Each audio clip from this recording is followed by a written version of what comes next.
broadcasting from Green Dudes HQ and about to jump into the pod. Hello and welcome to Paradise. You are listening to the Green Dudes podcast, the only Green Day podcast that matters. You are here with me. I'm your host, Connor Mack.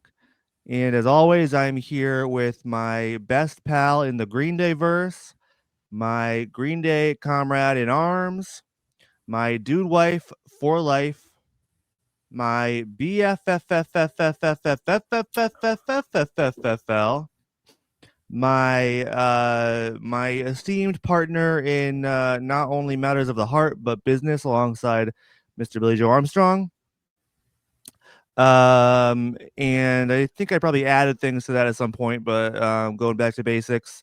Mr. Connor B. Dude, aka Connor Kelly. How are you doing today? Yeah, I'm good, man. AKA Mr. Haircut. Because you got a haircut. Okay. All the video watchers of the podcast will be able to tell, oh, he got a haircut. Yeah. And let me tell you, I was really on the fence about getting a haircut. I always am. I think for my whole life, I'll never grow out of like just sort of silently agonizing about whether I should get a haircut or not. Mm-hmm. And so, Connor, as you know, and as some thorough fans might even know, Connor, you and I hung out together on New Year's Eve. Yeah, we did. I bring that up because before we met up for New Year's Eve, I was thinking to myself, I was like, I'm not that happy with my hair. I think I should get a haircut. And I decided against it because I was like, you know what? There's only one thing worse than not liking your hair and not being sure if you get a hair. It's if you fucking get a haircut and it fucking sucks. And then you have to go somewhere and do something. Mm-hmm. So I was like, I'm going to stick with the hair I know, rather than the hair I don't. Wise choice. But I have to say, I think the guy hooked me up all right. I think my hair looks okay. So no, it looks good at least from this angle. Yeah. Head on, it looks pretty darn good. Yeah. Pretty dapper. You don't want to look at it any other way. But true. Yeah. No, I know. I'm sure if it went around back or from the side, it would be a different story. But but no. We're all good here. We're all good hair. Connor, we did hang out on New Year's Eve. Just as we did the year prior. It was a fun New Year's bash we had with some people, and we were able once again to sing Green Day karaoke. We did what kind of feels like a tradition now. We sing a Green Day song for karaoke on New Year's Eve. Last year we did Boulevard of Broken Dreams. This year we did I was like, Connor, you can pick the Green Day song, like, surprise me, and you ended up picking probably the one of just a couple of Green Day songs that was probably the most annoying for all of the other people at the party. You picked Homecoming, which I think is actually Green Day's longest song. I think it's 10 seconds more than JOS, 10 seconds longer. So yeah, we did the whole fucking 9 minutes and 18 seconds of Homecoming, and it was really fucking fun. You can see some of that on our Instagram. What I learned is it's a fantastic karaoke song. Oh yeah, for real. Very so chantable. It's long, right? Like usually you think long songs, you're gonna get tired up there, whatever it is, or people are gonna get tired of listening to you, right? But we had them eating out of the palm of our hands. I think it's safe to say that that. That is the truth. And thank God we were completely lucid and perfectly in control of our faculties throughout the whole thing. So Yeah, no, I mean, we had only had at that point probably only like like 7 beers or something like that. yeah, come on, I mean, come on, that's nothing. come That's nothing. on, come on, for guys Um, like us, for guys that like that us. that's less than Billy Joe would have before a show back in the day. Yeah. And you know how So in control he always was. yeah, I mean, he looked it He for a certainly did. while. He Hey, certainly did. he's what the fuck? They're going back to iHeart. They got what? Oh, speaking of the devil. Alt rock Speaking of the song, devil.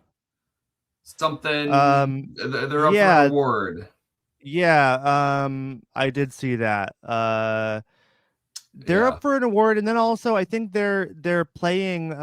Yeah, well, so it's yeah, they're nominated for an iHeartRadio Music Award. I think actually for One Eyed Bastard. Yes. Yeah. For For One Eyed alternative song of Bastard. the year, One Eyed Bastard, which is crazy. It still amazes me how like this is one of the songs that they pick from Saviors, and it's like one of the bigger ones now. That's just a surprise to me. Very Yeah. cool, but yeah, the award show is on March 26th. And so we'll see if they win. They certainly deserve it. I don't know who else is in the running for that category. I'm not sure if there's even a list I can find. I mean, I'm sure there is somewhere, but Machine Gun Kelly. yeah, Machine Gun Gar- Kelly, Garth Brooks. Garth Brooks, for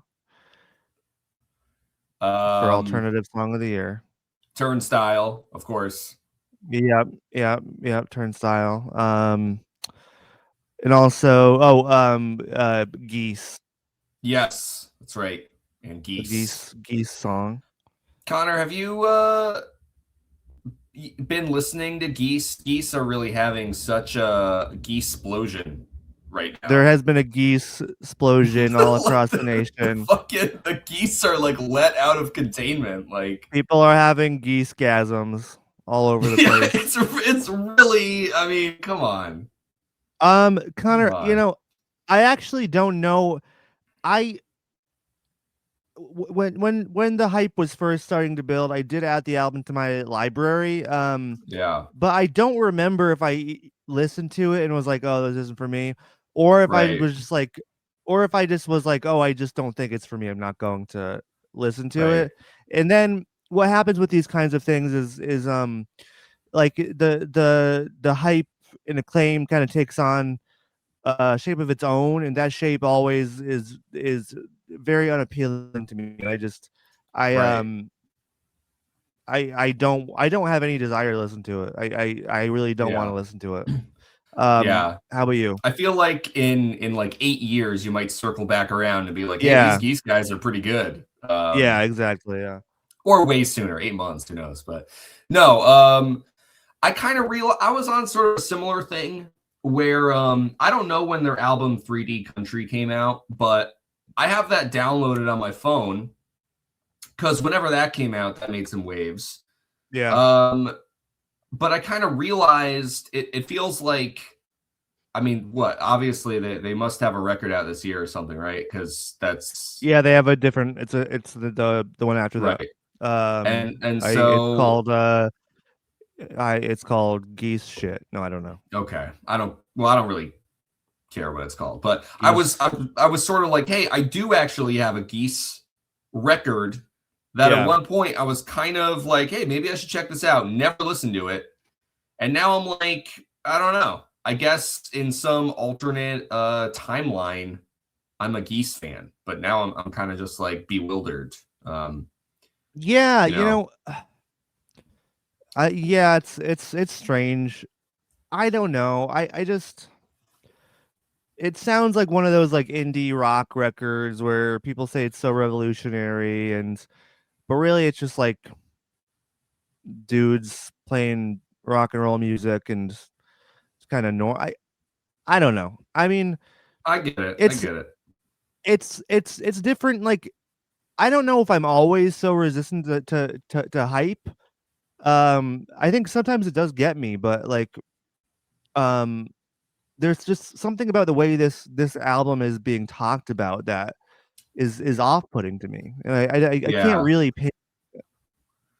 Yeah, I mean, and it's one of those things like I don't think it has anything to do with the band either. Like I'm No, I sure, mean, I wouldn't even right? know if Like it did because I don't think I've ever actually listened to them. but like on their own, it's like Geese. I'm totally willing to bet like you know they're probably all right. You know, Yeah. I'm the hype's coming from somewhere. I'm like I bet if I listened to it, I'd be like, yeah, you know, pretty good. But the annoying part is, you know, it just feels like you're bombarded by it, and it's like in a Yeah. really annoying way on social media where now people are making social media posts about like guys who are really into Geese. It's already like Yeah, yeah. circled back around. Mhm. So I'm like, I can't be a Geese guy now. You know, look at these fucking guys. So Well, I know. Yeah, now it's like, yeah, what are you gonna it's do? We're fucked. You know?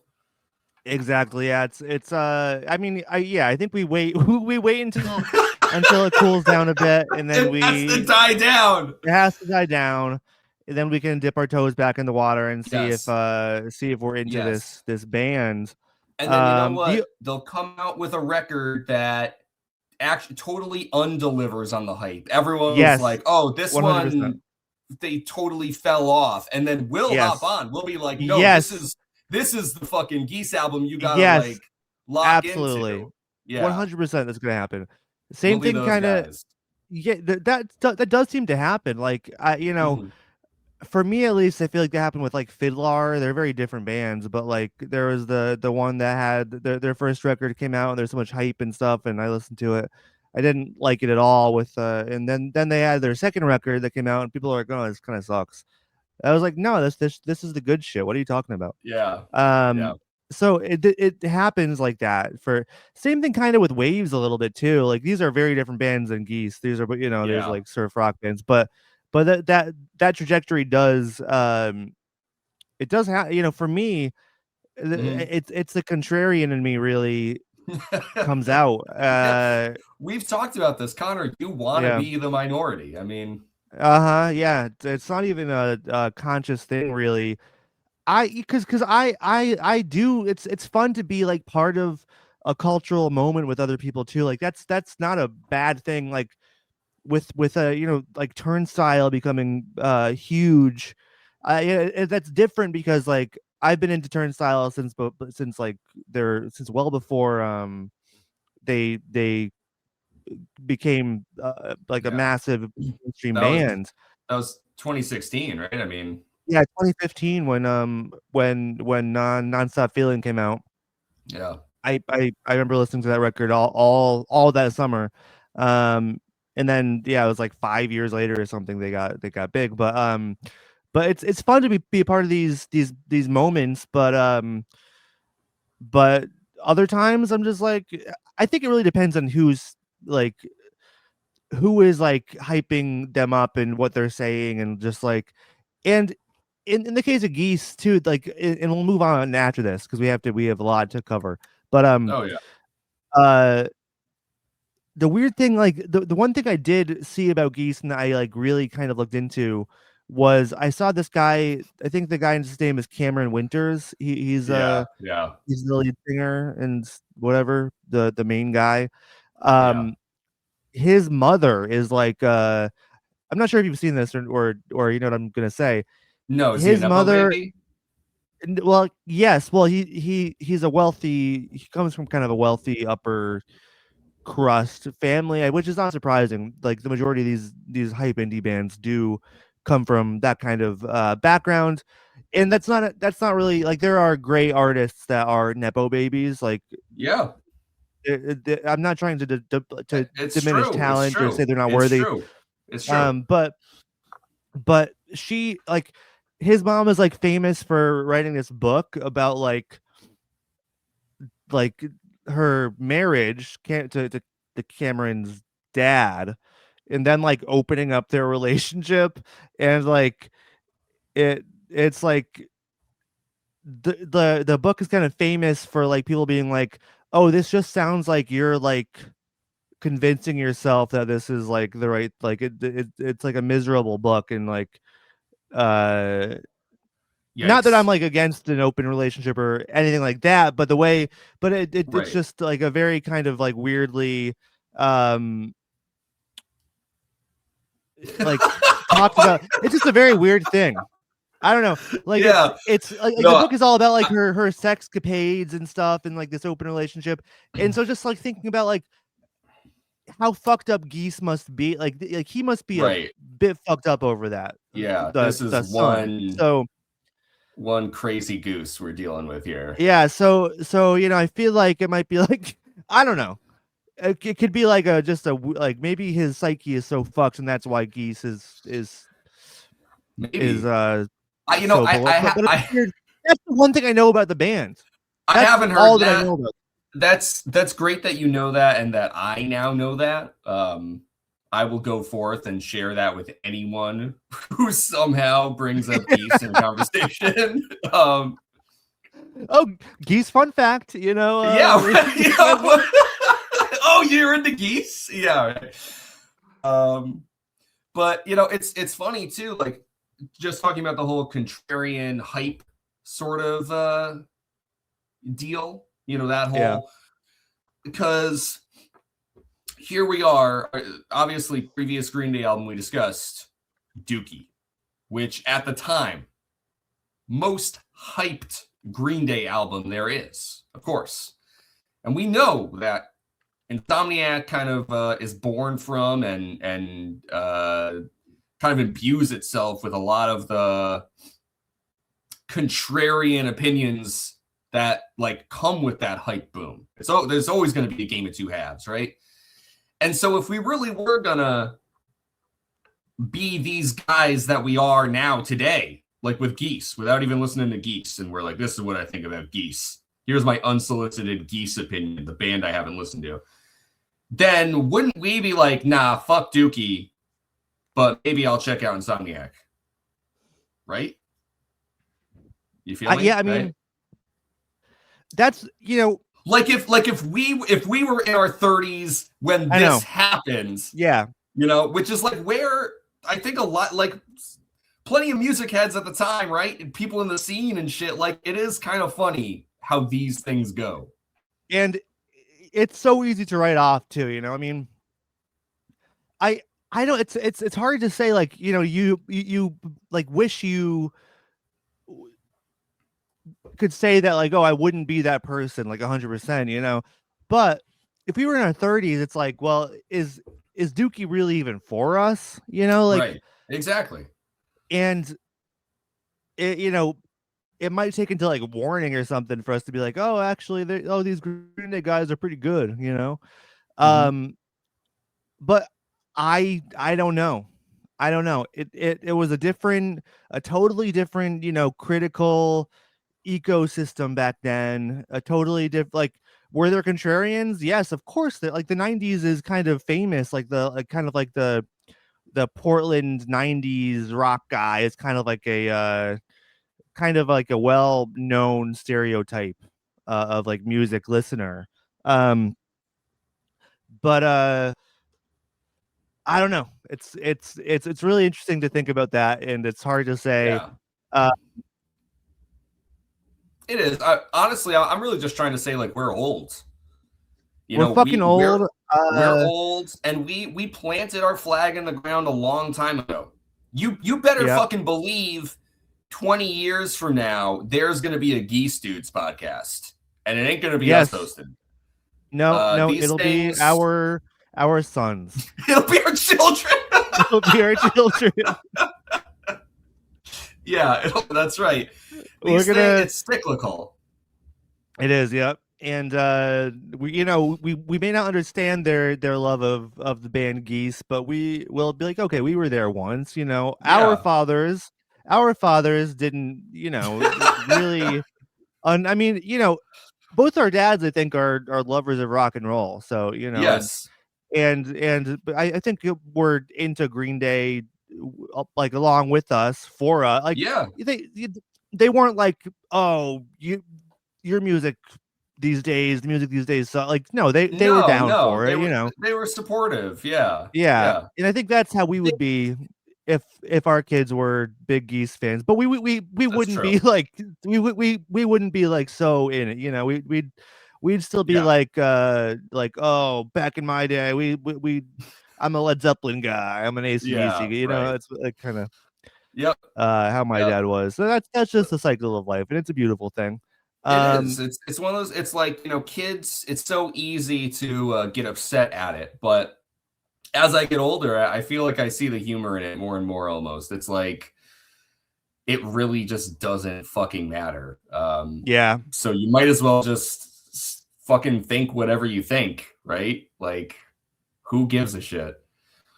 yeah, Anyways, what are we talking about today? I don't know, man. What do you think, Connor? To get us back on track, I do have a post I saw on Reddit this morning that I really needed to talk about. Okay. Uh, and it kind of like blew my mind. There, you know, usually it's these YouTube comments that really get me, but this Reddit post threw me for a loop, and I wanted to get your take on it. All right. This is a post today that was posted today that's titled "I finally listened to American Idiot after being stubborn and quote old school, and I loved it." And you think, okay, you know, this person, like, it's not an uncommon thing. Like, Mhm. again, they're like us uh with Geese. They're like, oh, this album is too hyped, whatever. Yeah. Let the hype down, go back to it. Oh, it's awesome. That took 20 years for them, but still. And then you read the actual post, and you're like, oh, this is not that kind of person. This is a kind of a new guy that I didn't know existed. Oh, okay. And so they say, I've always been quote old Green Day good, new Green Day bad. In parentheses, aside from 21st Century Breakdown and Saviors. So I always brushed off American Idiot as another bad pop album. So Wait. just want to clarify before I go into the rest of this. This person always thought old Green Day good, new Green Day bad, aside from 21st Century Breakdown and Saviors. And so they always brushed off American Idiot as one of the bad pop records.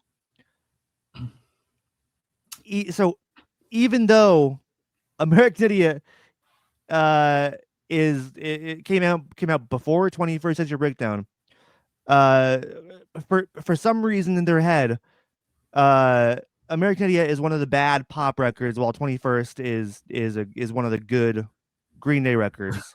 Right. Yes. Never listened to it. They only listened to 39 Yeah. through Warning plus 21st and Saviors. Yeah. Yeah. Um which I've just never heard of anybody doing that before. I've never heard of that ever happening. Yeah. Um They say, needless to say, I regret that. Gave it a listen, and it's great. Way more like 21st Century Breakdown than I expected, which I enjoyed as somebody who likes 21st Century Breakdown.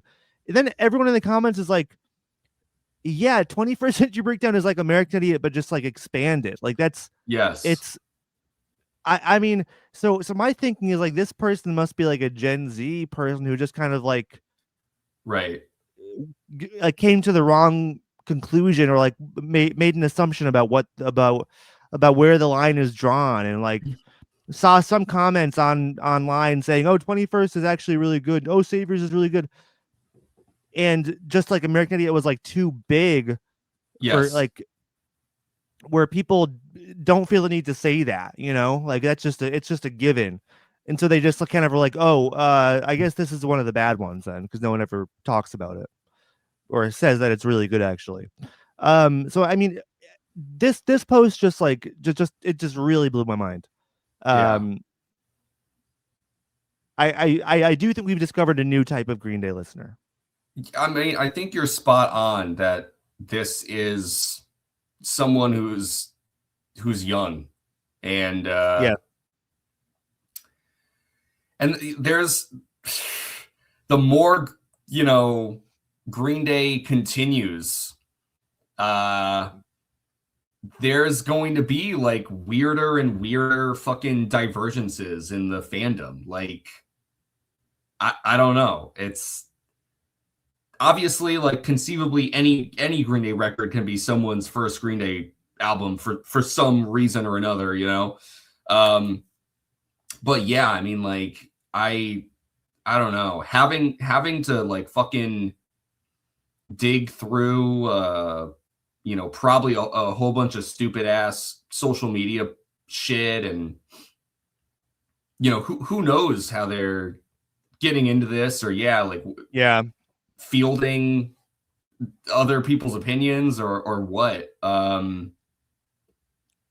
But it is really, this is like sort of, if you were like, oh dude, Empire Strikes Back is my favorite movie, yes, but I never watched A New Hope. I heard it was boring. They don't make sense without the other. You know, like, no, exactly. Yeah, I mean, it's just a total like misunderstanding of the discography and like the chronology that it's kind of like cute, you know. It's like it's like, oh wow, that's like, I just can't imagine being somebody who you know, thinking about it from like from like the perspective of an outsider or somebody like from the big picture, like, you know, I can see how they got there, but it's like fucking, and it you know what blows I my want to mind. know too, because they started off by saying, oh, I've been of the mindset old Green Day good, new Green Day bad. Yeah. Okay, new Green Day bad, but you like 21st and Saviors.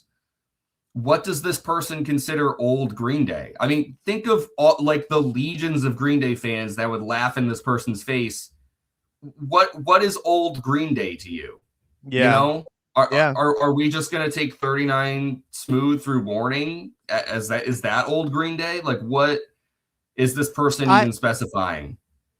That's the assumption you make, you know. Or, you know, it's either that or just like Dookie through Warning, or Right. or just Dookie through There's just Nimrod or something. there's too many permutations of what that could mean, and I have a feeling that a lot of them would piss me off. Whatever this person means, I don't think I like it. So definitely no, and you know, like my like I like jumped to my keyboard and I was like, I'm gonna fucking write out this long post, this like this long response you run a about podcast. Green Day's discography.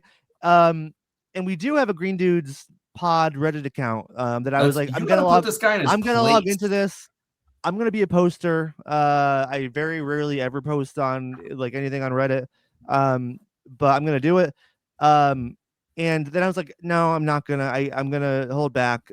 Let nature run its course. But what I would have said was like, man, open your fucking mind, okay? Like, yes, American Idiot is it's a stone cold classic. You wouldn't get 21st without it.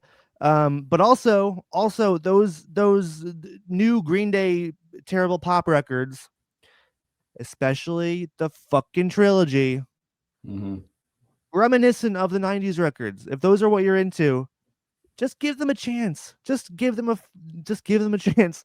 They're the 90s records with cleaner guitars and guitar solos. Don't just listen, listen, you know, for yourself. Think for yourself, okay? You know?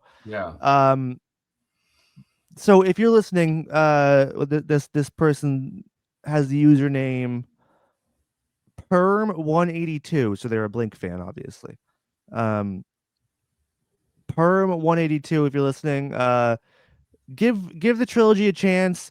And also, you know, in the post later, that, you know, they mentioned wanting to give Rev Ride a chance now because they've heard that's good too. So yes, give Rev Ride a chance. Give the trilogy a chance though, and don't be afraid of foam. Just, it's not gonna hurt you. It's not gonna hurt you. Don't be afraid of it. Give it a listen. All right, Yeah. come to your own conclusions. This That's all I'm the gonna say. thing. It's like there's one thing to be said. Of course, like the internet is a phenomenal tool for exposing people to music, and there's so much music that I've gotten into. I'd have no idea, no fucking clue about it were it not for the internet. A wonderful tool, right? But there's this whole other end of the spectrum. I think a lot of particularly younger people are, kind of like channeled or funneled into these larger camps of, popular opinion that have sort of claimed their online circles like years ago, decades ago. Yeah. Right. And it's like, shouldn't the beauty of being into a band and getting into music, it's the exploration. It's definitely like a band like Green Day. What a fucking gift it is to have such a wealth of a discography in front of you. And you're going to shoot yourself in the foot just because some fucking asshole on the internet was like, oh, well, this album fucking blows. Go listen to it. Connor, I'm gonna fucking listen to that Geese record after this. First thing I do, I'm gonna put on that fucking Geese record. Let's walk the walk here, okay? No, yes, let's listen to it. Even if just listen to it for yourself, and we all have a finite time on this earth. So like I do understand like not listening or experiencing things you think are not worth it, but there are so many records that I have put on that I was like, oh, I don't know about this, and then they become like my favorites, or they introduce me to a new world of music. Like just this week I've been listening to a lot of like post-punk stuff and like industrial stuff from like the 80s and 90s, and there's this band Wire. I'm not sure if you've heard of them, Connor, from the 70s and 80s, and they're kind of still around. They put out albums up until 2020. But I tried to get into their 70s stuff. It's kind of like angular indie rock. Maybe not too dissimilar to Geese. I don't even fucking know. But the three albums people say are just classics. I've listened to it. I'm like, it's good, but I'm not there yet. So then I was into this like post-punk kind of synthy. I've just been diving into records from that era and those bands like Bauhaus and Joy Division and stuff, which I already loved Joy Division, but just like bands from that era. And then fucking Wire has like these 3 albums, but that are like synthy and post-punky from the late 80s that people are like, oh, these ones aren't that great. They're like, and I listen to those and I'm like, this is the fucking shit. This is my gateway into this band. They fucking rock. These records are fucking awesome. So just don't like make up your mind before you give them a shot. That's all I'm saying. Is it's music. It's got a great way of surprising you. Really, it really does. And yes, one of the but now that's my fucking key, because I listened to those records. Then I went back to the 70s records and I'm like, oh man, these are actually really good. Yeah, it clicks. It clicks. Yes, it's a key. You open it up and then you're like, oh, with like this is the kind of context that I needed to enjoy this other thing. So I don't know. It's just Connor's right. It's a beautiful fucking thing. Especially with Green Day, which Green Day, as we all know, listening to this, they're the greatest band of all time. So opening that discography up, God, don't withhold. Just fucking amazing, life-altering music from yourself just because the zeitgeist is like, oh, these ones are stinky. These ones are the pop albums. Guess what?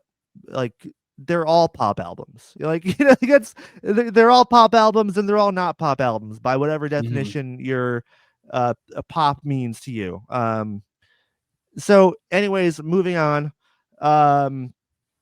Beautiful. Connor, this is the fucking thank you. This is the Insomniac retrospective episode. What? Wait, hold on. This is the Insomniac retrospective? Yeah, I thought we were just shooting the shit. It is. Well, we could do that. Maybe we don't even do Insomniac. Maybe that's No, we've put it off for I was gonna say too long. We're at the end here of Insomniac. It feels like we've been doing this album for like 5 years. It feels like we've been talking about this album for like it's the shortest Green Day record until Foam, and it feels like we've been doing this for 5 years. One thing I wanted to mention though before we jump into it really quickly, I'm not going to harp on this. Oh, okay. Great, please. Let's keep it going. 21st, we talked about 21st Century Breakdown earlier. I just want to say, Connor, in 2009, Billy Joe wrote the lyric, "Homeland Security could kill us all." And here we are in 2025. Mm-hmm. And boy, I don't know. Just oh, so you're just throwing that out there. Okay. I'm just gonna throw that out there, let it linger. We're not gonna go into it. But man, did he have the gift of prescience? Maybe I was fucking 5 years old. No, I wasn't. I was 15 when that came out, or 14 or whatever. So obviously there have been warning signs for a long time. It's post 9/11, but that like hit me in the face this week with all the ICE shit going on. I just wanted to say that before I forget. So no, yeah, I mean we got to fucking mark this moment with Green Day as best we can. So yeah, that's the important thing. Yes. Anyways, everything sucks, but we got Green Day, so let's talk about Insomniac. Connor, how do you feel now being at the end of this record? We've kind of been able to live with it for the past few months. Yeah, and it's been a lot of fun because I've always loved this record, so I was really happy to kind of give it its day in the sun, or its 2.5 months in the sun. Yeah, no, I agree. I do think that like sort of because of how things in our lives kind of came to be, and the way that the podcast sort of weaves in and out of that, this was extended longer than planned. And I do kind of feel like I lost some steam. Like Insomniac I guess I don't know. It's a long time to be talking about an album like Insomniac, which is not to say that there's not a lot to it. If you're listening to this, you've probably listened to all of our discussions, I imagine, and so we've had a lot to say, as we do. But as I was like getting ready for the retrospective again, and then like ranking the songs, and I was just like, I don't know. It's a bit of an albatross around my neck at the same time, because it's you know what it is? I think it's like the mood and it's the tone, and we talk about this record, being more cynical and pessimistic and dour and all, and like, yeah, it's not like I listen to this album and I'm like, oh man, now I'm feeling sad. But it's like, I keep coming back to this record over the period of time that we're discussing it, and it does sort of feel like it adds up to be listening to an album like Insomniac, fairly consistently over this stretch of time. It does kind of like worm its way in there in a way that, like, I don't know, like it feels like the album has done its job in a way, because I'm not always stoked to throw it on, if you get what I'm trying to say there. Yeah, no, definitely. It's a heavier. It's a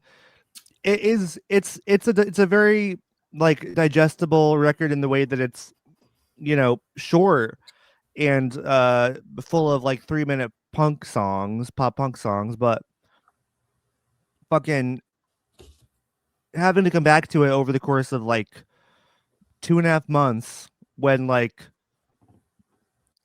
other things in your life are going on, and the world is like a really dark and scary place. It's like it kind of it does uh make you feel a little bit bogged down, or in a headspace maybe that's not uh the best. Yeah.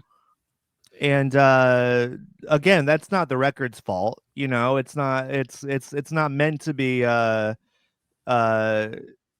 it's not meant to stick with you for like in the same way, really. It just happened to be it's just what happened with how the end of the year played out. Yeah. But yeah, I'm not gonna fault the record for that, but that's absolutely true. um Totally feel the same way. um I don't know. And I think it's like interesting because it does kind of add, like, Connor, going through these records again with you, it kind of feels like, we're not gonna exactly look at these records the same way after this either, because this is the first time we've kind of like just dug into them and like got comfortable and like uh planted our flag in there for weeks or months. Like, you know I don't think any of our opinions really are going to change dramatically, or like, but we're always going to, like, when we think of Insomniac now, we're always going to be like, oh, we're going to think of, oh, that time when we talked about this album every week for 2 months or whatever, like. So it's interesting that this, like, our retrospective after this will be different than this run through. It's just, Oh, for sure.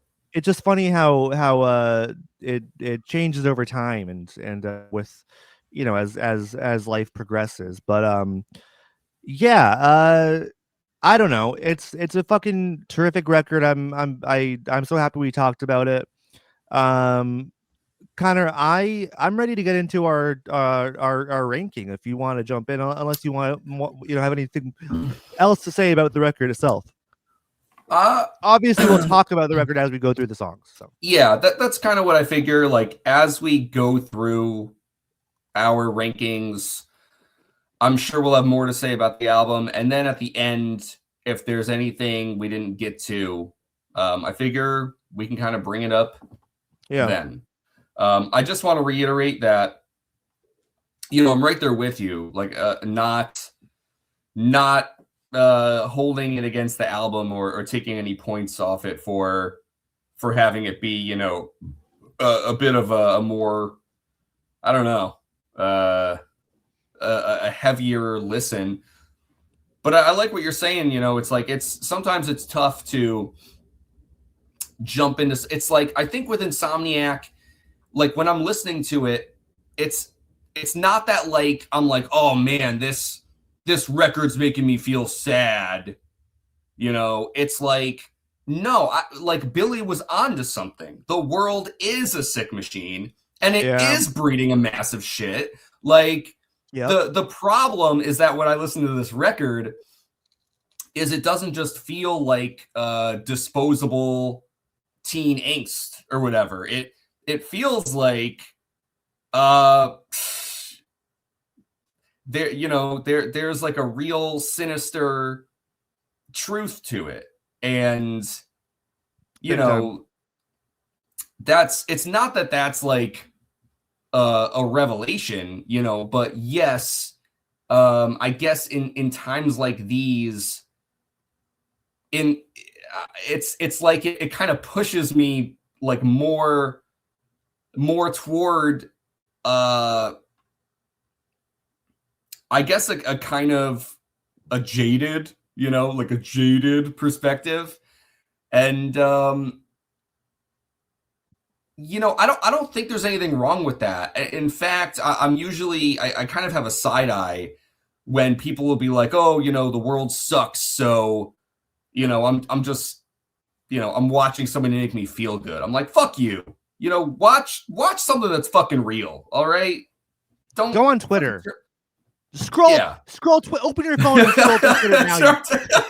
You dumb asshole. There's no reason for you to be happy, and you shouldn't be engaging with art that fucking disillusions you to the rotten core of this planet. No, like, so, yeah, I guess I'm gonna hop off. Otherwise, I'm gonna talk. Turn the office off right now, or I'm just gonna be on my fucking soapbox. But I just don't want to make it sound like a criticism of the record. I'm actually Jerry Seinfeld's a pedophile. Okay, I'm done. Well, we all knew that. I'm pretty much in line with this record. When I listen to this album, I don't think like, well, that's stupid, or like these guys are too angry. I'm like, yeah, let's fucking. This sucks. Absolutely. Yeah. It all fucking blows. Yes. But yeah, you know, it's like you kind of get beat over the head with that. So you do. Yes, which while the world was literally beating us over the head with it the entire time, and it only got worse and worse. Like it's tough to live in that place.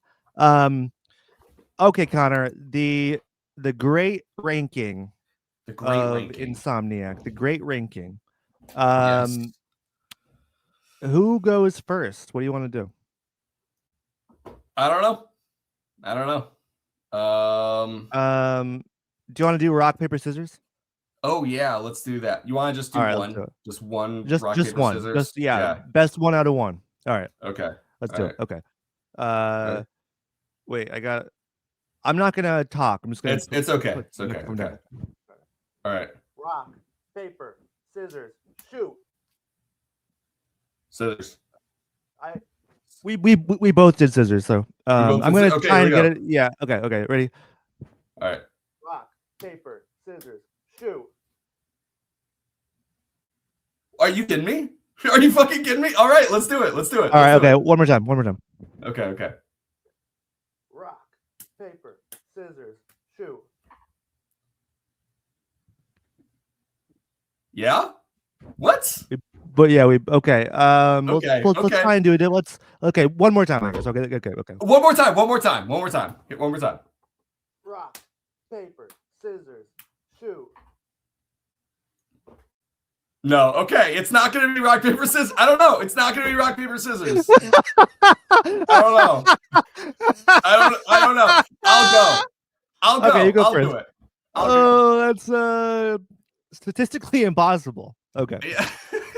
It's almost like we have the same name.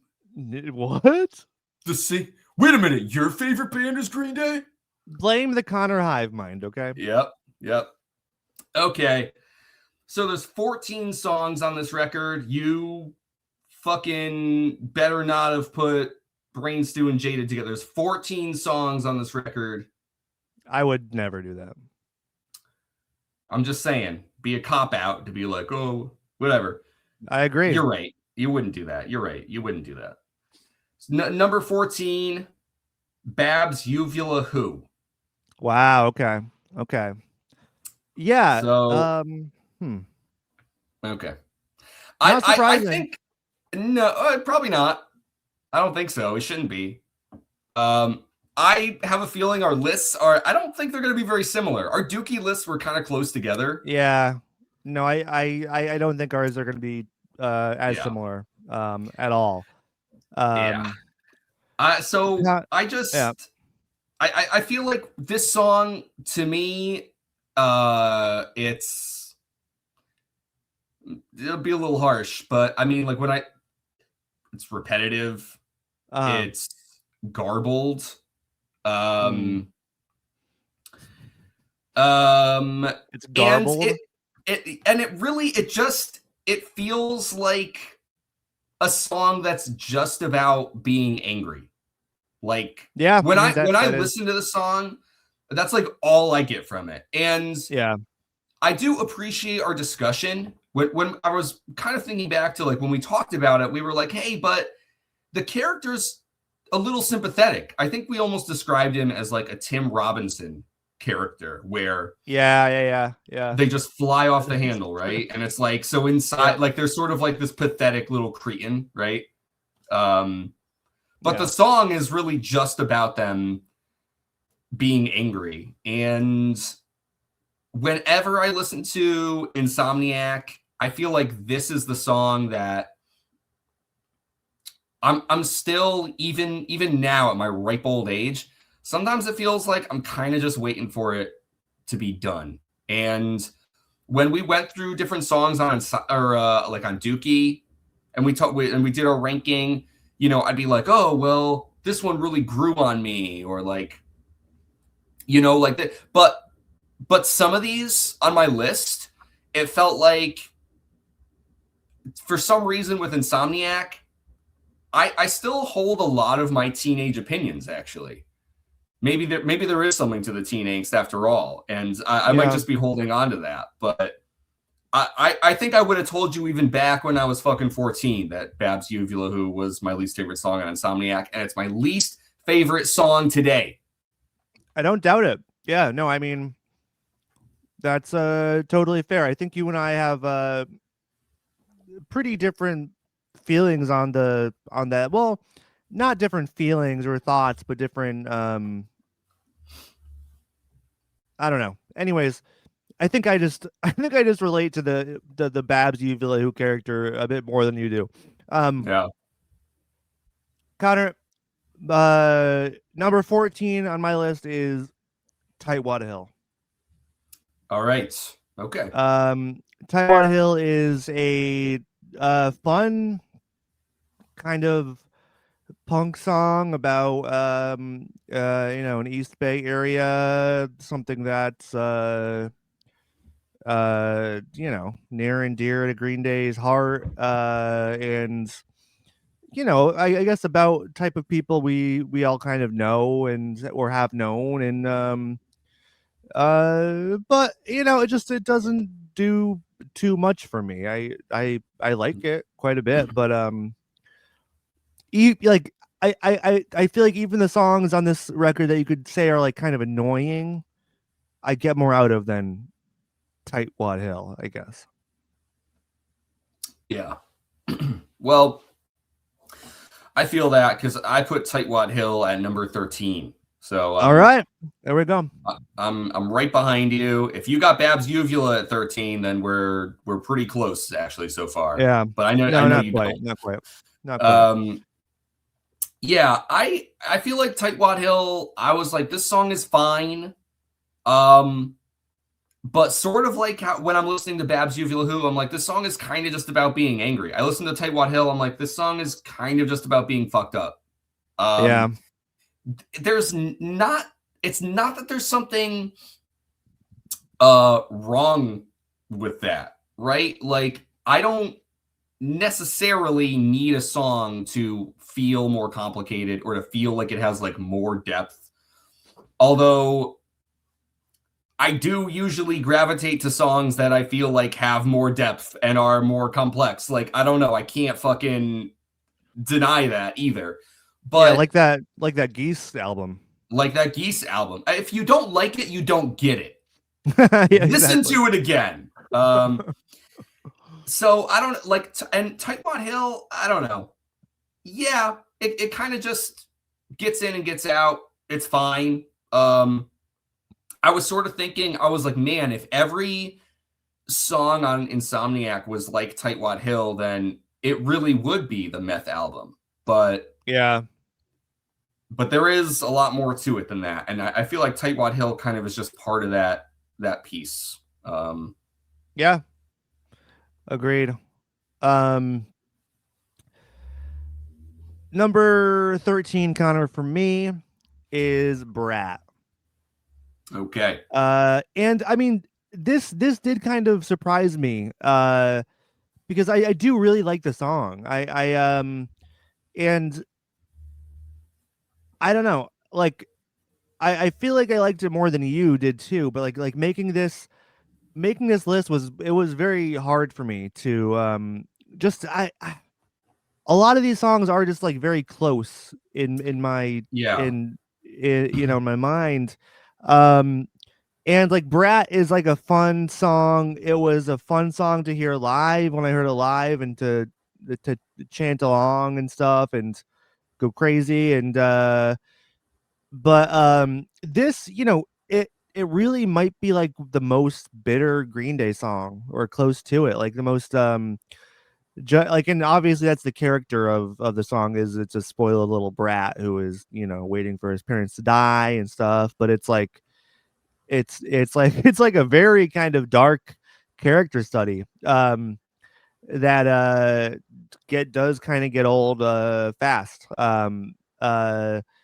And I love it for that, but also for that same reason, it's like not one of my favorites. Yeah. That's fair. We do still have some similar tendencies here. Connor, I got Brat at 12. Okay. All right. Now, you might recall that when we were talking about Insomniac, I said Babs Uvula Who, Tightwad Hill, and Brat sort of form what I could think of in my head as like the asshole trilogy on Insomniac. Yeah. Mm-hmm. And before I sat down to rank these songs, I kind of thought like, oh yeah, well, I've been listening to this album for a long time, and when I listened to the previous Green Day records and I felt like I got to know them a little, bit more, a lot of songs like jumped around in the rankings and things like that.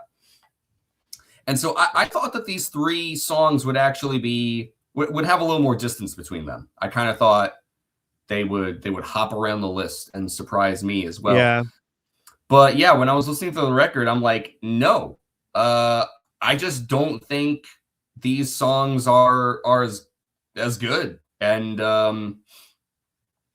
yeah, but I do think that Brat is the best of the Asshole trilogy, as I consider it. I think it has like this great, just like a really fun melody to sing along to, and I like how that pairs with the lyrics being really twisted and all that. Like, yeah, I don't know. It almost feels like it goes so far that it's, sort of like what I mean, like black humor. Right? It's like it's meant to be like so exaggerated. It's fucking crazy, right? Like yeah. Mm-hmm. So yeah, so out of those three, I think it's the best. It's my favorite, but it almost feels like after I go through those three songs, I kind of realized I was like, oh, number 11 is sort of where I really start ranking Insomniac. And I agree that there's some very thin margins between one song and the next. I went back and forth. I'm like, do I really prefer this song to the other? Let's see where we land. Connor, what do you got for number 12? Yeah. So for me, number 12, and this really might be the most painful for me. Because it's a sentimental song. It's kind of a very sweet song, but Westbound Sign is my number 12. And I love that it's kind of like the odd duck out here on Insomniac as kind of like an optimistic song. It's obviously in the 80 verse, one of Billy Joe's many songs about Adrian. I love that it exists. I love that it's on this record. It is just simply not as kick-ass as the remaining of the remainder of the track list here. That's really all I can say. It's a great song. Yeah, fair enough.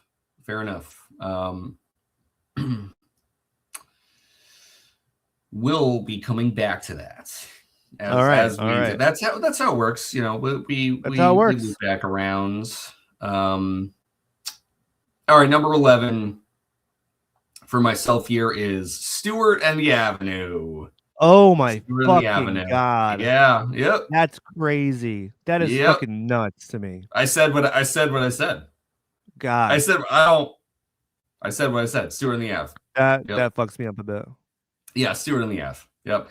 Yeah, fucking read that Reddit comment, huh? You'd be coming on the podcast. You'd be saying, Connor, I need you to listen to this Reddit comment. Some motherfucker put Stewart in the Ave at number 11 on their Insomniac ranking. What do you think about that? Yes. And I would say, you know what? Spot on. And get this, Connor, I would comment. I would leave a comment on that post. Yeah. I would fire up the Green Dudes Reddit account. That's great. No, you should. Use your powers for good. Please. Next time, you got to do that. This song, okay. The bass is fantastic. Obviously. Total standout. The lyrics, I think, are a lot of fun.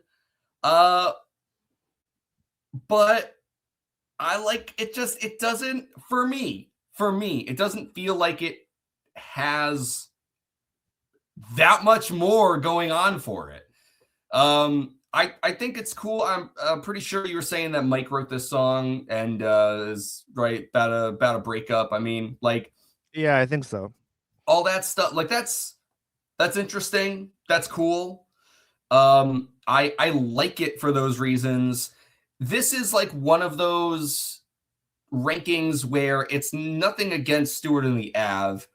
It's that I like every other song on the record more than it. And so just out of necessity.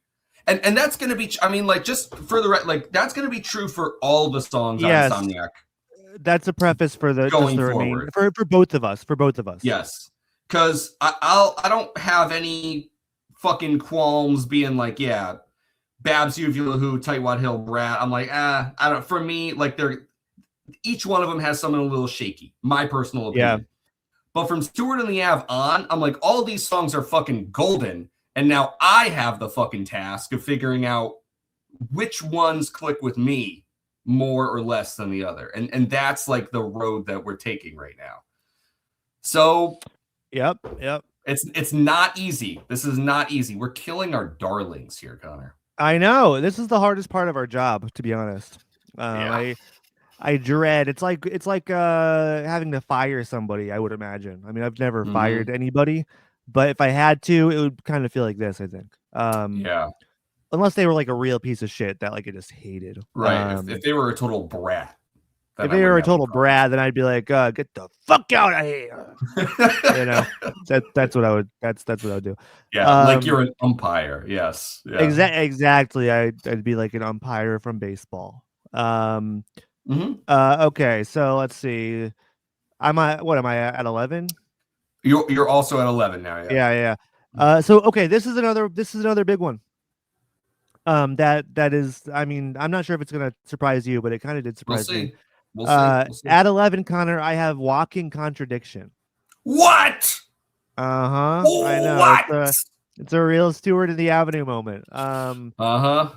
It's another great song. One that I'm happy that it is a single. You know, it's got one of the best Green Day music videos attached to it. Really great. But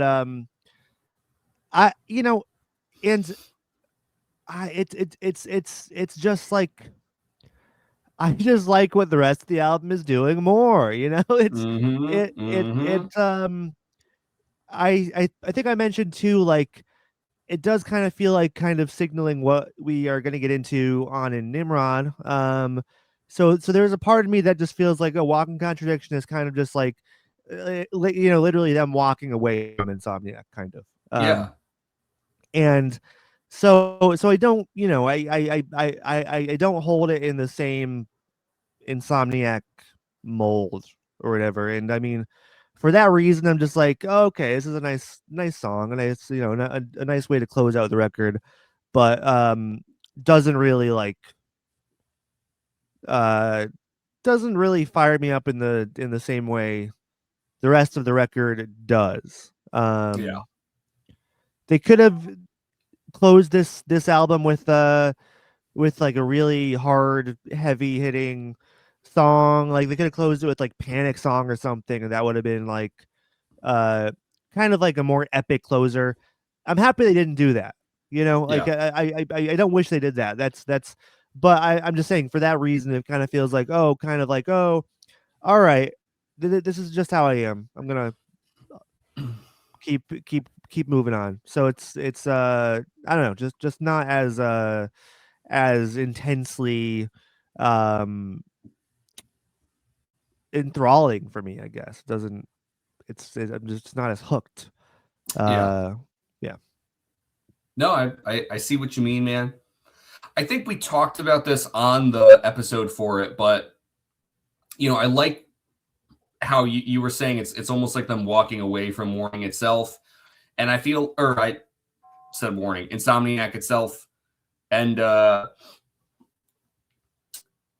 it's like I do think there's kind of a meta aspect to this song of being like, oh, isn't it a contradiction itself to have a song like this on Insomniac, like following all these other songs, and then to close with Walking Contradiction. And I like the I guess the cheekiness of it in a way. That's how it reads to me.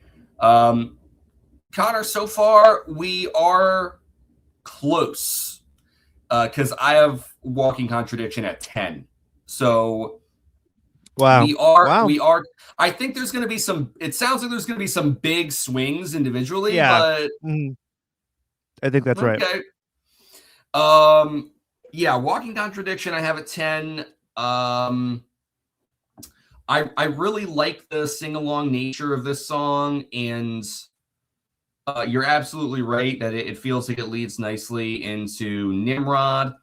And I also, I did kind of feel like, hey, we're listening to the Warning 25th anniversary set and all that. Kind of feel like shades of Warning, like this sort of sound is something that is in their wheelhouse. And it is really funny that they close Insomniac with it. I mean, Walking Contradiction is one of Green Day's most singular and strange closers in my mind. Like, yeah, definitely. And yeah, I give it a lot of credit for that, but I guess there's a reason why like closing songs tend to go in a certain direction or try to leave you with a certain kind of feeling. I do admire Green Day's decision to go with a closer, especially to an album like Insomniac with a song like Walking Contradiction. But, I do think something's kind of lost in doing that too. It's yeah, there's I think a lot more middle of the road closers that Green Day has that I would say I like more than Walking Contradiction. All right. Yeah. Yep. I think that's totally fair, and we pretty much agree there. Okay, for 10. number 10. Connor, more sacrilege from me. More blasphemy. We'll see, because right now we're not too far away from each other, buddy. We'll see. I know. This might be one of the big swings. Next up, Connor, I have Jaded. Another single. One half of the duo, the famous duo Brain Stew / Jaded. Jaded is, maybe one of Green Day's like best straightforward punk songs. Like it's really fucking awesome. Great lyrics too. But it's just kind of like, oh, it's in and out. It just happens so fast. There's not much to cling on to. And I think that's why it's a little bit less consequential for me. Connor, I have Jaded at number 9. So this is funny. Frick. Yeah, Jaded at 9. Rock, paper, scissors all over again. Rock, paper, scissors. I know. Connor, if I didn't put Babs Uvula Who at 14 and my entire list was the same, we would be in lockstep right now. Yeah, I know. So that's fucking pretty nuts. Yeah. Jaded I have at number 9. I also kind of felt like, it's notable mostly for its speed and tenacity, and that's great, especially on this album. Like, I love it as a shot of, adrenaline. And it's like laughing at the end of the worlds, which I think is really cool. Yep. We talked about how Insomniac can be somber and blah blah blah and nihilistic, but like, Jaded is a lot of fun and it's about all the same shit. And that's very true.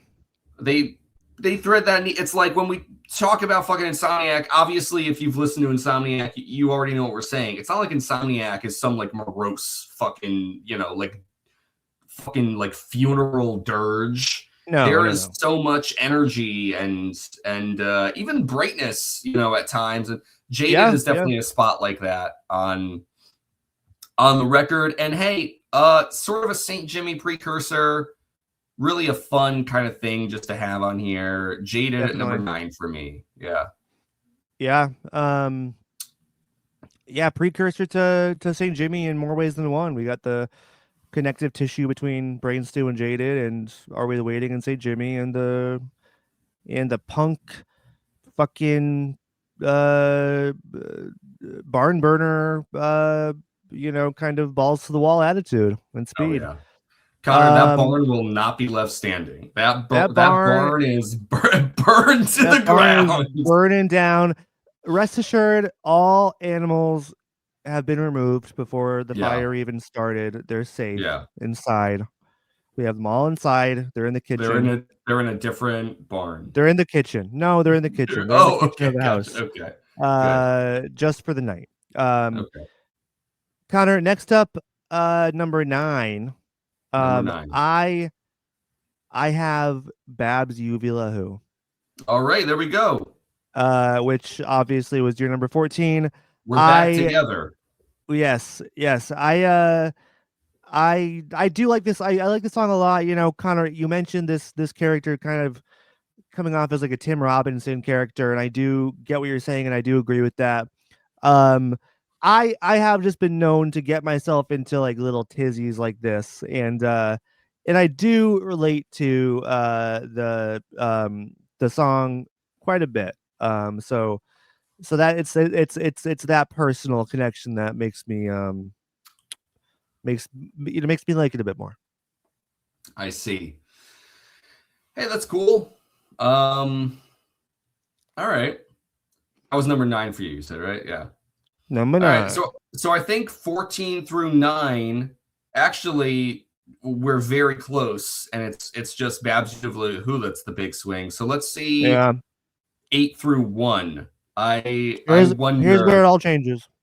I wonder. Connor, at number 8, I have Geek Stink Breath. Number 8. Wow. Yeah. Okay. I really like this song.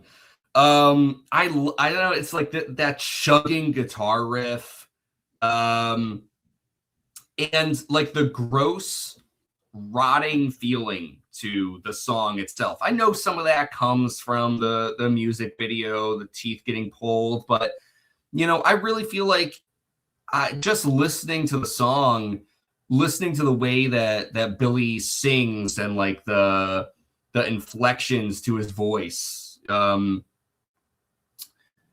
it does make the song feel like off-putting in this really like charming kind of way, like fucking didn't fucking Green Day do a crossover with the Garbage Pail Kids, and like those Garbage Pail Kids cards, they're all like, oh, we're widow babies, but like, oh, it's baby shit can or whatever. Yeah, we're disgusting little babies. We're right, like they're disgusting and like it's cute, I guess. That's kind of what Geek Stink Breath is.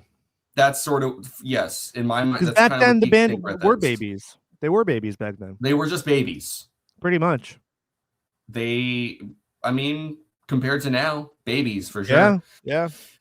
So, I really dig this song. I think it deserves this spot. I mean, it beat out a lot of other songs behind it. I think Geek Stink Breath, sick fucking song. Sick in more ways than one.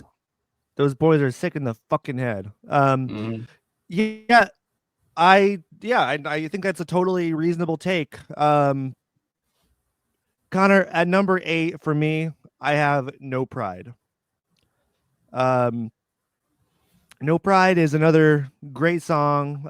It does like fit in on the record very well. And it's I think we mentioned too, it's one of those songs that like took me a little bit to like really dig into. It's like one of the most dense songs on the record, I think, in a way. Um where it's what like when you're surrounded by like really uh kind of immediate energetic angry songs that like are kind of palatable and digestible and understandable, like uh No Pride does kind of get lost, I think, a little bit. It's like not it's like not as evocative or like sexy as the rest of the track list. But I love it a lot, and I've grown to love it more and more over the years. But I think it kind of it does feel like number 8 to me. Okay. Interesting. And I totally get that, man. Number 7, I put Panic Song. I love the buildup in this song, which is a huge part of it.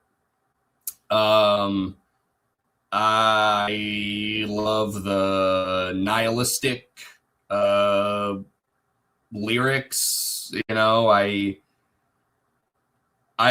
think that this is the song that I most often think about when I'm not listening to Insomniac. Sounds like a weird distinction, but like when I think about Insomniac, Panic Song is like really representative of what Insomniac is to me, in the way that they take, like some interesting different kind of directions, the way they strip back and simplify their sound, and the way that a lot of the subject matter tends towards these, like more cynical, kind of darker fucking aspects. And like it's not that Panic Song as a song, like if you were to be like, oh, what does Insomniac sound like, I don't think Panic Song would be like the song to show someone, because it is, unique amongst the track list here, just in the way that it's structured. But like when I think about Insomniac, Panic Song is always like one of the standout moments. It's like this grounding point on the record. And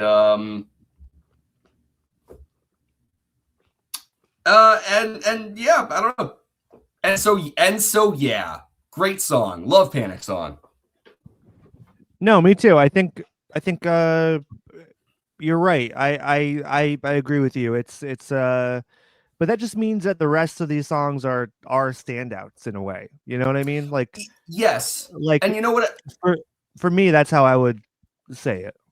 Yes, that's what I think. And also, and I'm sorry but like for some reason, hearing you say that, it kind of kicked up. I was like, I kind of feel like Panic Song, I love it, but the reason it's not higher is, in my mind, it's one of those songs that makes sense on the record. Like, you got to listen through the fucking album. But if I was making like a Green Day playlist of like fucking Green Day songs that just fucking like are fucking incredible, right? And you're contending with all these other songs on Insomniac, Panic Song does such heavy lifting for making Insomniac, really feel like there's an album experience to it. It's not just a playlist of songs to make you feel angry or whatever. Insomniac is a really well thought out record, and Panic Song is a song that proves that. But in isolation, how is it gonna fucking stand up to the rest? That's what I'm No, trying to say. definitely. Yeah, it's very much a deep cut. It's a standout deep cut. It's part of the connective tissue of the record. I okay, so we are still not so far away from each other, Connor. Yeah. What are we at? Number 6 or 7 for me? I just did 7. What was All 8 right, for so you again? 7. Can you say what was 8 for you? No, no pride. No Pride. Yeah, you're on 7. Yeah. Yeah. Number 7 for me, Connor, is Geek Stink Breath. So yeah, not too far away from your rating. It's a song that I love. It's a killer single. It's kind of a real in your face choice to push to radio. And it kind of grosses out in all the right ways. Um, so that there's like a fun kind of shock factor within the song and the video, of course. Um, that is bold, and I really love Green Day for that. Um, but yeah, it falls it falls here just because of how incredible the rest of the record is, Yeah. Yeah. Yeah, that is, I don't know. This is funny. This is funny because I keep assuming that our lists are going to be drastically different. But it's Yeah. almost like we seem to sort of agree on almost like the strata. Like if you were to break the album into like, I don't know, 3 chunks, maybe the order's not exactly the same, but we still have fucking what, Tight What Hill, Bratz, like these are all in the back ends, and then we have our middle Yeah. Yeah. We'll see if that holds true, but I'm just saying that because number 6, I got No Pride. That's where I put it. Wow. So Okay. Okay. Yeah. we are still close to one another here. We are. Yeah. Yeah. Number 6, I have No Pride. This is one of those. As Green Day's discography like continues, I feel like you get more songs like No Pride. Because as I'm like listening to Insomniac, I'm like, No Pride. This is sort of like one of those anthem for the bottom feeders kind of songs. And Yeah. that is something that I think they like have more fun doing as they get older. I don't know. They like Definitely. Billy just likes to do that. Yeah, just bring it to Dirty Rotten Bastards, like Yes, that's kind of exactly. that's the evolution of that kind of song. Yes. And it does kind of start here with No Pride. Yeah, right. This is the chain that gets you there, and it's like obviously Minority is another big one. Like there, you could go on, but yeah, like it's kind of crazy. It's almost like when you're like, oh man, that fucking that fish that crawled out of the water or whatever became an elephant, right? It's like No Pride becomes Dirty Rotten Bastards. Absolutely. Yep, that was the fish. Yes, that was the fish. But yeah, No Pride. All right. Yeah. It always gets me pumped. I dig it, but yep. Let's see what we got. What's your number 6? All right, so Connor, it's very funny because it keeps on happening to us where we're kind of like playing like leapfrog with these songs almost, where it's like you go then I go, and so number 6 for me, Connor, is Panic Song. Yeah, okay. So here I am, I'm still leapfrogging. Yep.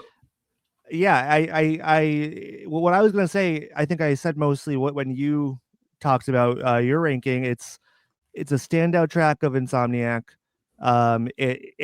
It's one of it's a unique song in their catalog, in their whole discography.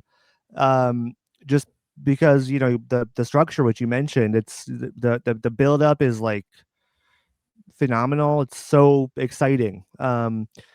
And I love it for that. And then also I love how just kind of like unapologetically dark and like nihilistic it is.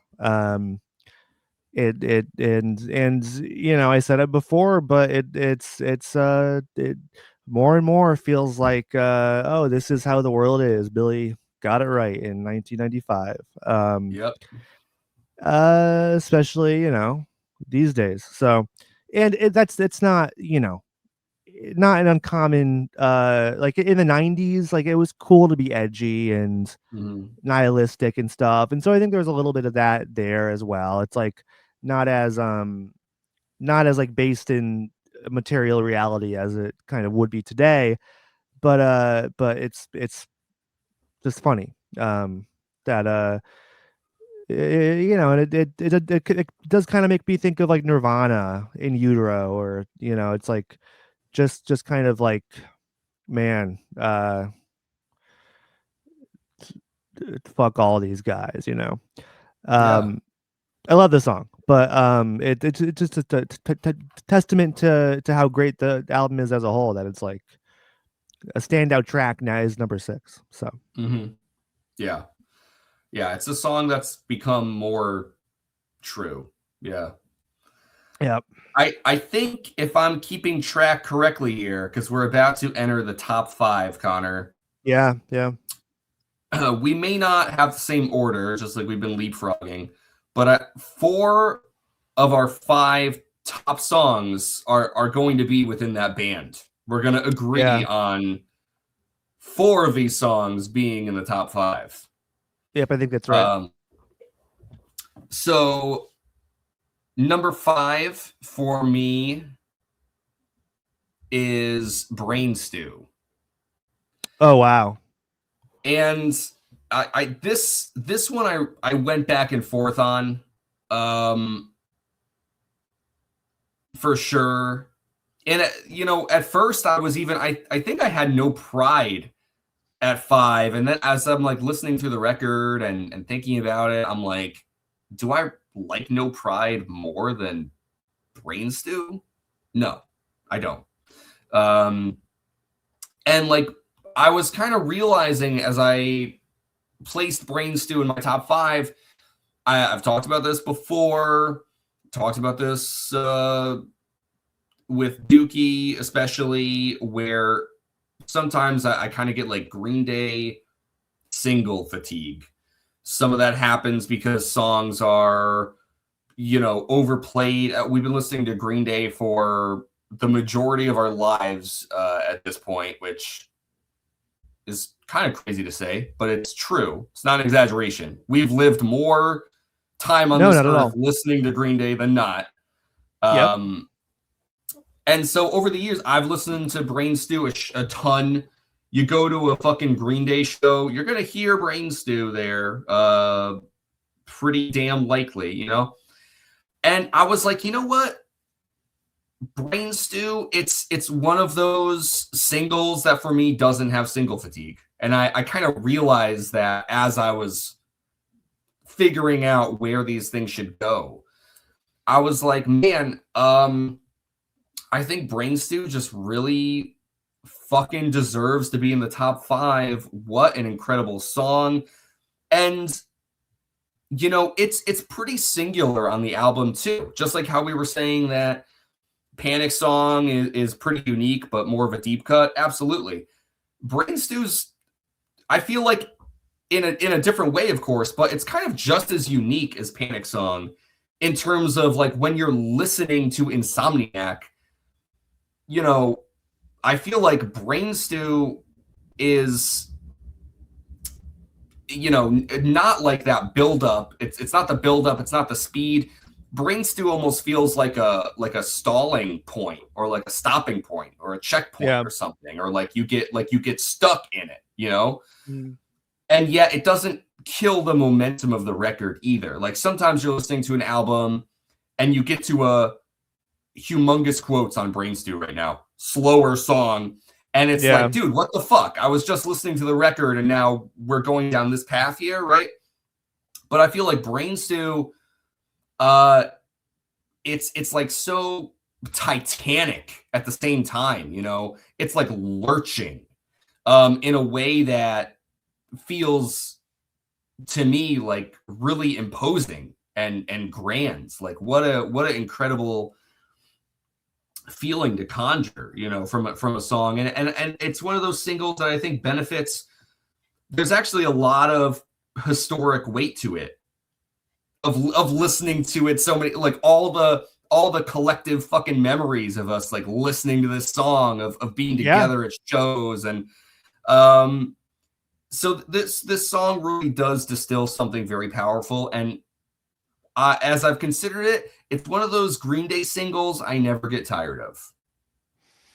Yeah, I feel the same way. I'm gonna just jump in and say it, Connor. My number 5 is also Brain Stew. Oh, hell yeah. All right. So, okay. There we go. It's yeah, I echo pretty much everything you said. It's one of those singles though that it's like it's literally just like one riff over and over again. So it really should, like, if any single would give you fatigue, you know, Yes. from, and this song is played on the radio all the time. It's like it's it's like the one Green Day song really, or the first Green Day song that kind of made that leap over to classic rock radio, like that, just a constant replay. Like, but somehow it doesn't get old. It is Titanic. It's monstrous. You know, you're right that it's like it's the slow song on the record, but also it's also like the heaviest song on the record almost, because of just how heavy that guitar sounds and how hard the drums hit. And um so it's like not, it's not like, oh, we're slowing down here. It's like, oh, like I've kind of like crashed into a wall here. Like, you know, it's like it's hard hitting still. And yeah, it's fantastic. It will forever be one of Green Day's biggest hits and most beloved songs, and for good reason. And it shouldn't be like, it has no business being so like, it's just one of those rock and roll things where it's like, this is the simplest thing I could think of, but it's just like, that's all you need. That's its secret. And yeah, I love it for that. Also, like, a song about not being able to sleep is like obviously universal. So that's another reason, I think, why it's so huge. Yeah. Yeah, totally. You know, I'm like, did we talk about this when we talked about Brain Stew? But that's like such a funny. You know what? I think as I'm talking about it, I'm like fucking reliving the past now. But I was like, oh wait, like that's why it's called Insomniac or whatever, right? And you were like, yes. You were like, yes, that. Yeah, that was your discovery of that. Right. That fun fact. You literally said, you were like, you didn't know that? And I was like, oh. Yeah. Nope. Never. Yeah. So, you know, you make that learn connection. something new every day. It's okay. I know. It's okay. It's fun to learn new things. I love it. It is. All right. Number 4 for myself is Armitage Shanks. Wow. Okay. It's a fantastic opener, killer opener. Talk about like relatable songs, a song about being lost, about being like so singularly fucked up that it like when I listen to this song, sometimes, okay, we talk about how like Billy kind of writes, I don't know, songs like this, or what we were just talking about, No Pride. Like No Pride is sort of in the vein of like these songs that Billy writes about being an outcast, being on the fringes of society, man. There are times where I think Billy kind of writes those songs, you know, it feels a little cringy, you know, even we're not there yet, but just a little peek behind the curtain. Even like a song like Minority, which is perhaps like the biggest and well-known and kind of obvious one. It's a little, it's just a little in your face. I feel like Armitage Shanks, it just feels so earnest to me. Like Billy feels so genuinely lost, and the way that he writes about it and delivers it on this song, it doesn't read like, oh, woe is me, I'm a rich guy who's a punk rocker and I don't know what to fucking do and now I don't know where I belong. Like like I feel like this would be a song if you had a fucking cynical eye. It'd be so easy to take, and sure enough, people do all the time. People will be like, oh, Billy's a fake punk. You see that shit to this day. You'll always see it. It's never going to go away. And they're wrong, by the way. It's a real fucking punk. It's true. And this is one of those songs that really hits me, that really makes me feel that and think that. And it doesn't matter how many people hold a different opinion, how many people, say they're fucking sellout. I'm like, because when I listen to this song, it rings true to me. And I feel like the only way an artist can create a piece of art like this is if there is sincerity within it. Yeah. I don't think you could be a fucking poser hack and write Armitage Shanks. And that's not even what I love about Armitage Shanks, but as I'm discussing it, that's where my mind's going, I guess. Yeah, I guess I just feel like it's like, I don't know. I think that all Green Day fans on some level are Green Day fans because we're all like a little bit fucked up and lost in the same way that Billy is. And like that's why we congregate and gravitate around this bands, whether from the outside looking in or the inside looking out. That seems performative or stupid or whatever you want to call it. And I feel like Armitage Shanks, it's a song that really I don't know, that really it makes me feel lost in the same way as Billy. And that's like why I love it, because then like you don't feel that way as much, or at least you're like someone else feels that way too. God, yeah. Armitage Shanks is a song that makes me feel that way, and I'll forever love it for that. Totally, yeah, well said. This might be the great divergence for us. I'm not sure. Which, here we go. I mean, as great as it can be with 4 tracks left, but yeah. Number 4 for me, Connor, is 86. I love 86. It's a great addition to the number verse. It's iconic. It's one of one of the standouts of Insomniac.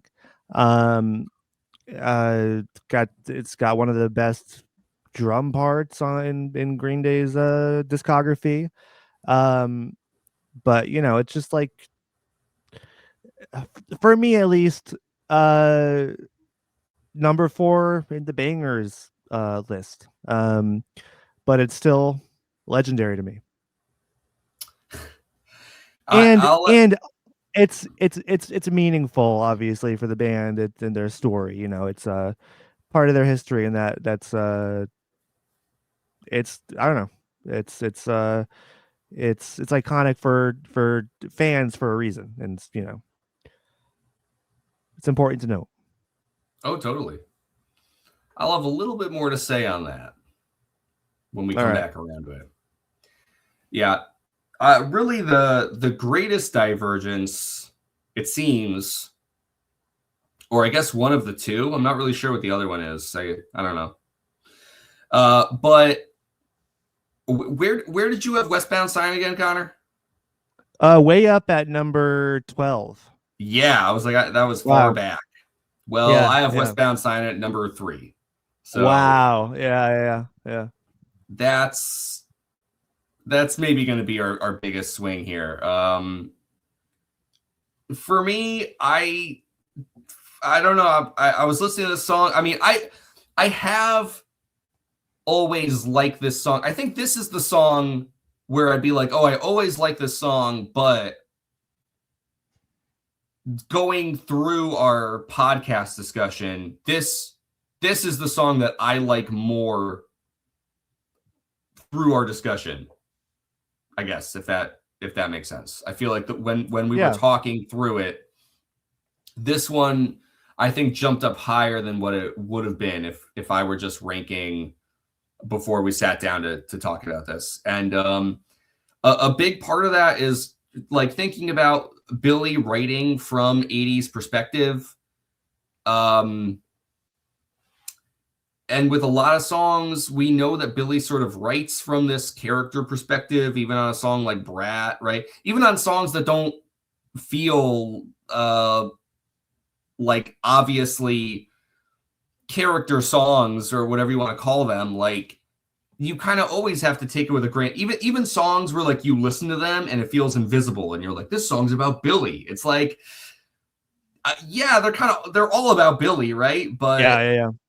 It's there's always going to be a distance between Billy himself and then like Billy the way he, like fucking expresses things through his art. Like it's all sort of like a character study, depending on how granular you want to get about it. But yeah, that's what I thought makes Westbound Sign so interesting, is because it's almost like Billy kind of thinking of 80 as like a character in his like fucking art universe or something. And yeah, I mean, she is. She is. And the way that he writes about her and through her on Westbound Sign is so interesting, because so much of it is like this humongous gamble and like, oh, like what's gonna happen? Is this a good decision? Leaving everything behind just for like this fucking shot in the dark, and it's very revealing for like how Billy thinks about himself as this kind of unreliable, especially at this time in his life, right? He seems to feel like this newfound success could just like dissolve at any time, and he'll just go back to being a normal, right? He'll just be nothing. And then what? He makes this person uproot their whole life, On top of that, I think the music is just next level. And for Westbound Sign specifically, I did say I like my favorite musical moment. I was like, man, the outro of the song, that guitar riff, like looping back in on itself harder, makes me want to like punch a hole through a horse. I feel like I could do it when I listen to Westbound Sign. I feel bad for that horse. They were just in a barn that almost burnt down, and now they have an angry man stomping into the kitchen, ready to punch I found them in the kitchen. Exactly. They're not going to get away that easy. What do they? Did they eat your bacon or something? They ate all your bacon? I'll tell you what, Connor. I'll tell you what. They started the fire. Wow. Okay, I found them out. Like, yes, motherfucker. Yeah, that's right. I found the box of matches. Yeah. I found some horse manure right by. Right. So I know you're the arson. It has to be. You think I don't know the difference between horse manure and cow manure? Yeah. I know it was you. Yep. Takes just an easy sniff test, That's all you need. So anyways, that's Westbound Sign, number 3. Yeah, okay. Pull through a horse. So, Connor, here is the other big one. The other big divergence, Westbound Sign, but Connor, my number 3 is Stewart in the Avenue. Which shit. yeah. Okay, sorry. Go on. Yeah. Which for you was what? 13 or 12 or 11 or something? Yes, Stuart and the Av 11. 11, okay. Yeah, so those are the two real big swings between the two of us. Crazy. Okay. It is crazy, yeah. But yeah, I don't know. It's I kind of feel like there's always one or two for us that are just like super different. Yeah. Yeah. This song, you know, you pointed out the bass line. The bass line it's iconic. Like I it's one of Mike's best. So I mean, you get right into it. The song is kind of it's about kind of being in a shitty relationship, you know, which I have been in, and I've experienced these things, and um felt these words pretty viscerally before, and I I don't know, it just really to me it's like a straight shot to the heart. Um Shouting along with Billy, you know, now it's all fucked up. I could do that forever. So um I love this one. I've heard it live somehow miraculously, and so blessed to have done so. Um I think it's one of the I think it's one of the top tracks. So but it's simple and fast, and but it still has like more diversity in a way than like something like Jaded has. To me at least.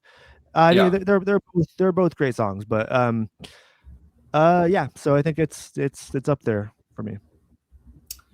Very nice. All right, Connor. We are very close to the end here. Yep. Number 2, I have 86. Wow. Which, can you remind me where you had 86? Where was that for you? That was number 4. Oh yeah, thank you. We just talked about 86. Yeah. Number 4. Yep. This was another one I think I don't know. I didn't really used to think of 86 as a bass song in the way that like that we would for a song like Stewart and the Avenue or whatever, but that was like kind of the hit for me. Like when I was listening through 86, when we were discussing it, I was like, wow, Mike's bass line on this song, on into the intro, throughout the whole thing, it's actually kind of insane. I feel like what he's playing, and the chorus is just so, it really is somber. Like I keep saying, I don't know, I keep going back and forth. I'll be like, oh, the album, it's kind of hard and dark, and you know, and then I'll be like, nah, it's bright and shit. And like, of course, Insomniac contains all these different things. As we go through the track list here, it speaks for itself. But I feel like 86 is like the perfect blend of both those things in one song. Because when you listen to 86, you're not like, oh, this is a sad song or whatever. 86 fucking rips. Like you listen to 86, you know, fuck punching a hole through a horse. I will drop kick a horse. Like 86, this song fucking rips, right? But it pulls off that fantastic trick, of course, where that's where like I feel like Mike's bass line, that undercurrent throughout the song, sort of gives it more of that fucking melancholy, and obviously the subject matter, the lyricism, Billy's singing, all that. I'm like, man, what an incredible blends to have, like this melancholy and this longing infused with this pop punk energy. I really think that 86 is, I hope I'm not being like too, I don't know, like simplistic or broad here, but when I think about 86, it makes me think of like an Alkaline Trio song. When I listen to Alkaline Trio, yeah, like that's their bread and butter, right? It's like all their songs are fucking depressing as hell and they sound fucking sick. Like that's for the most part, that's, you know, like you're solid. And that's like what 86 is for me. And Green Day doesn't always do that, to be honest. They can do that, but a lot of times they're more than happy to just match, you know, sort of like the tone with their lyricism. And here you get this crazy sort of mishmash that I think makes 86 really special. On top of course, like the historical turning point in their career that it obviously is referring to. Like it has so much going for it. Second best song on the album. Yeah, Connor, I think that Alkaline Trio comparison is spot on. It's even the way the bass interplays with the riff is very Alkaline Trio. So yeah, that I had never thought of it that way. You're absolutely right. Totally worthy of being number 2. Connor, here is another bit of a divergence with us. Not as extreme, but number 2 for me, Connor, is Armitage Shanks. It's a song that I adore. You know, you kind of summed it up pretty well. It's that feeling of being lost, totally, in the dark, and yeah, it's great to listen to this and feel less alone.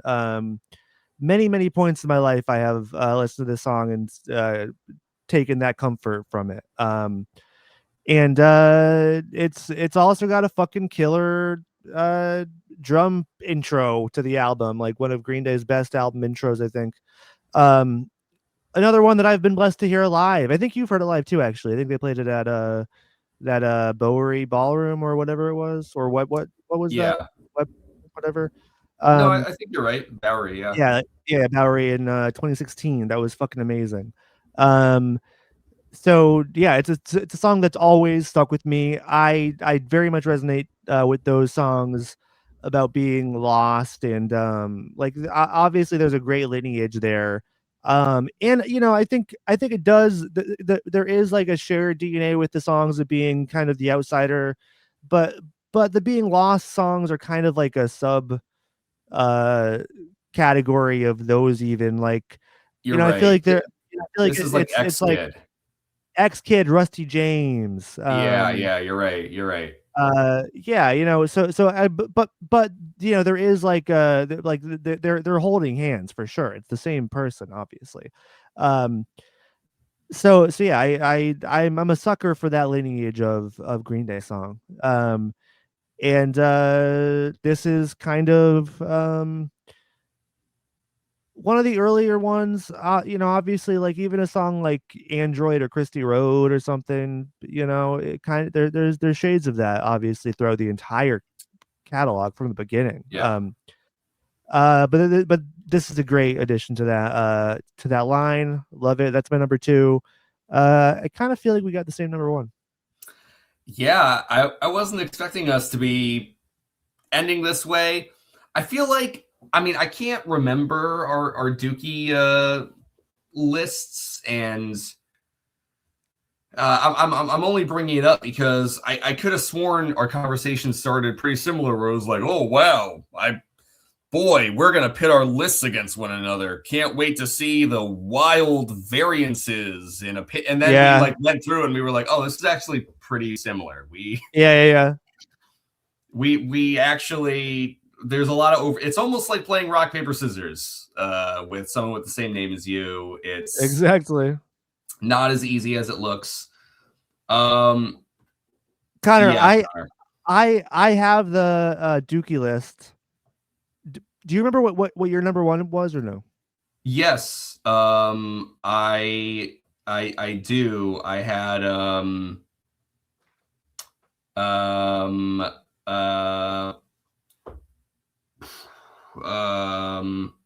know. No. I know what it was. It's just That's okay. That's okay. No, I'm blanking. That's okay. I can just say mine. Okay, Mine Mine was She. All right, and mine was Coming Clean. Okay. Yeah. Yes. You're right. Okay. Mine was All Coming right. Yeah. Clean. So not the same, but I think moderately we had similar-ish lists. I think that we were close. Still. Yeah. I think we were close still. Anyways, we're about to discuss the same song right now. We both have Stuck With Me. Stuck With Me, number 1, baby.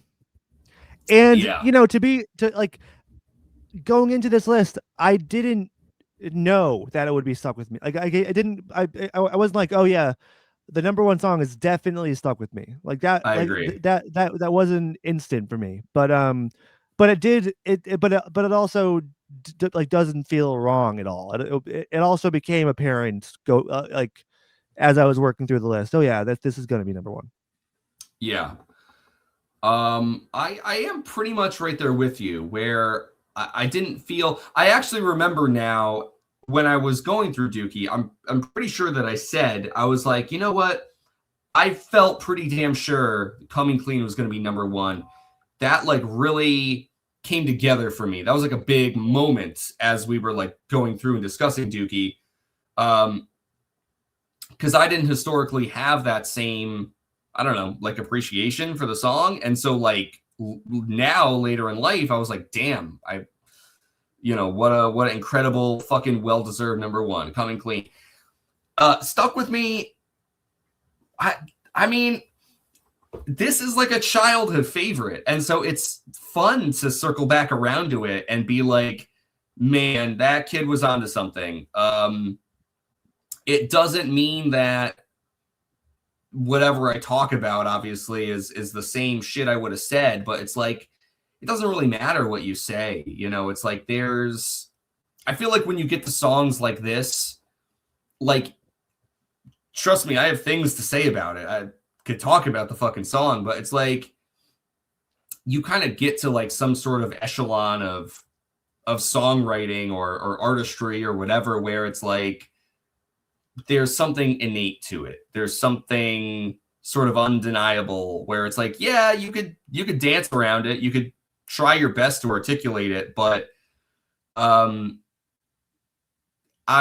don't know if you can really get to like the essence of just how fucking good this song is. I'm gonna try briefly. This is another song where I was like, man, the bass is incredible throughout, and it's the only song on the record where you arguably get a solo. I love the bass solo part in this song. Yeah. The chorus is truly incredible. And when we were discussing this song, Connor, you sort of brought up like I had this realization of, oh shit, like Stuck With Me is really about like sort of fighting against fame and like being, like feeling used by the powers that be. Yeah. Like the music industry and beyond. And I didn't know that before. I didn't latch onto that before. And that was something that was really sort of eye-opening.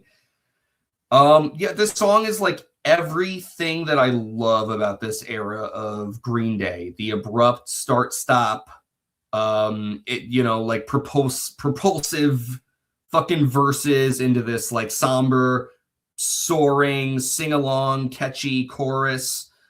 This is one of those songs, it's like it feels so effortless. Like you hear them play it and it's like one of those, it almost feels like it's always existed. Sometimes you like think so far back, you're like, man, who the fuck made the first box, right? Like it's just insane. Yeah.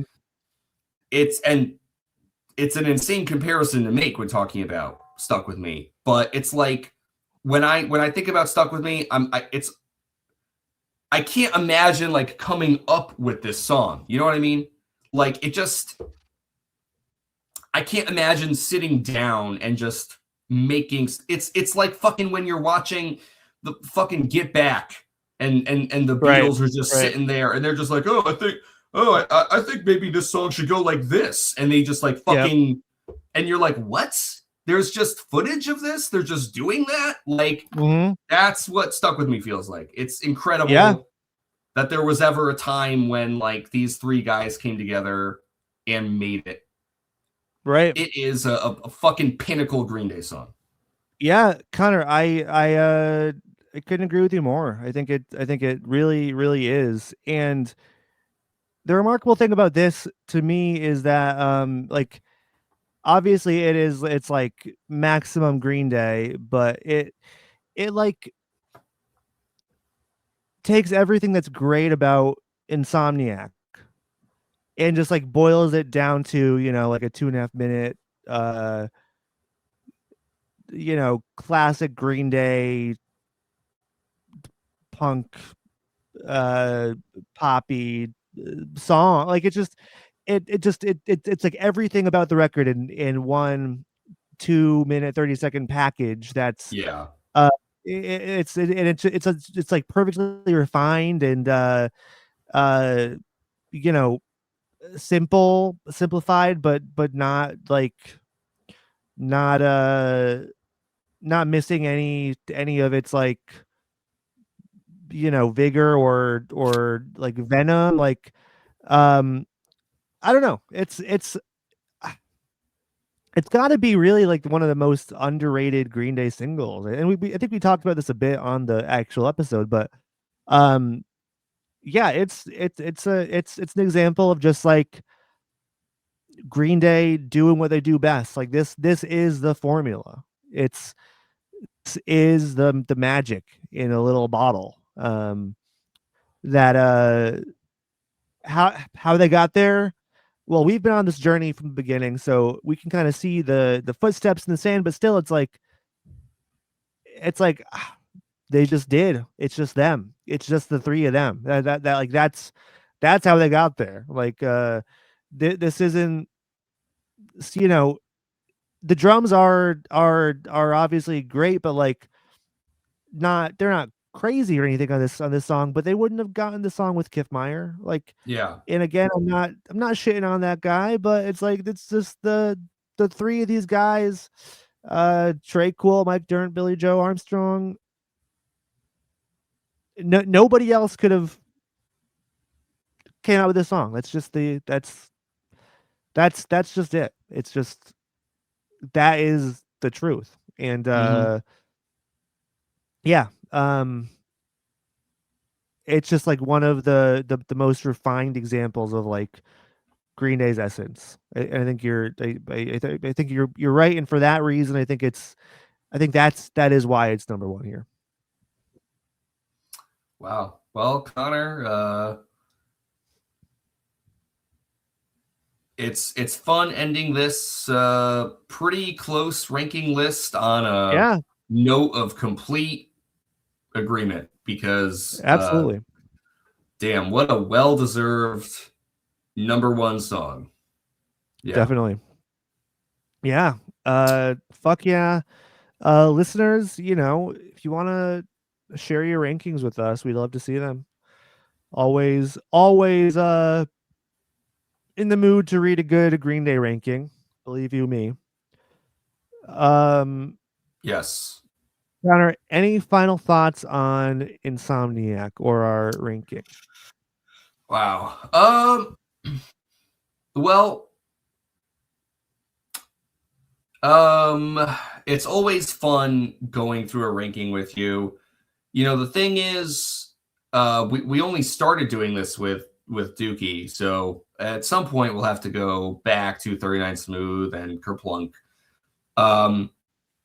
But you know, part of the reason when we have these conversations on the podcast here, for as much as we talk about Green Day, and for as much as we have ranked Green Day related things such as albums, this is really the first time in our friendship where we have just sat down and ranked the track lists of different Green Day records. And so I hope the listeners know the surprise and the joy and all that. This is it, baby. It's happening right here. Yes, absolutely. It's all brand new for us too. So it's cool to see. I don't know. Somehow to me, it almost feels like a confirmation of something that it's like our lists are so similar. I am excited for a time when, hey, our lists might be different. Yeah, and that time will come. I think that's inevitable. I think it will, but it's like whether it does or doesn't. Yeah, I imagine at some point there'll be a schism, but it's interesting to see on an album like this. It sort of makes me feel like, I don't know. There's not that we both like Green Day. We know we both like Green Day. We both love Green Day. We know that. True. But there's something about Green Day specifically that we both love. That's a hard thing to pinpoint. Yeah. And I think that each of us doing a blind ranking of an album like this and coming to a similar enough ranking, it doesn't mean that if it were different, it means anything wrong. It means anything different. But I'm trying to say, I think there's something that we both see in Green Day that if we saw it differently, our ranking would probably look very different, right? And so to me, it's like this is indicative. It's more than just like, yeah, we're both lifelong Green Day fans. There's something that I love about Green Day, something that you love about Green Day, that we both see. We see it in a very similar way. And we already knew that. But again, we haven't done a ranking like this. So it's very interesting to see that like unfold in real time as we have the discussion. That's definitely all I mean. Yeah, no, I think that's right. I think it does feel like we're kind of getting close to the source. It's like, close to like, oh yeah, what is the it's like, why are bees attracted to honey? It's like we're like down in the chemical makeup. We're like figuring out what the component is that attracted us, that got us there. It does feel like we're kind of we're in that we're like Ant-Man, we've miniaturized ourselves. We're down a DNA level, figuring out how this whole thing works. We'll get there. Yeah, we'll get there. We will. That's the goal of the podcast, actually, is to figure it out. Yeah, Connor, this is our 99th episode. Holy shit. Yeah, which means next episode is a lucky 100. Wow. Yeah. Who knew that our Insomniac retrospective would be episode 99? Not this guy. Yeah, well, I didn't until I just I knew we were getting up there, but yeah, so next episode, folks, is going to be our 100th episode spectacular. Oh, the things we have planned. Yes. I can't wait to talk about what these plans we've been cooking up for so long truly are. I know. It's very exciting. Folks, thank you for sticking with us for this. This in itself is a spectacular episode. It's an episode of a spectacular length. Thanks for sticking with us. So yeah, you can look forward to next episode being something special, just as special as every episode is. But we will figure. We'll find out. We will find out not too much sooner than you find out. Yeah. What's happening. Folks, thanks again. You can follow us on social media, Instagram and Twitter at Green Dudes Pod. You can find that video of us doing karaoke to Homecoming on the Instagram at Green Dudes Pod. Please head on over to Apple Podcasts, leave us a lovely glowing review, and a 5-star rating. That would be much appreciated.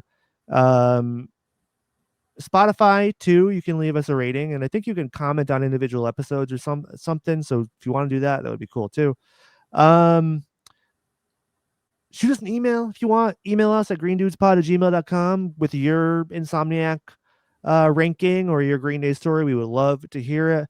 And brace yourselves, because we are heading into the Nimrod era. And oh boy, oh boy, is that exciting. Yes. Get ready for that. Thanks for sticking with us while we took a little break at the end of the year there.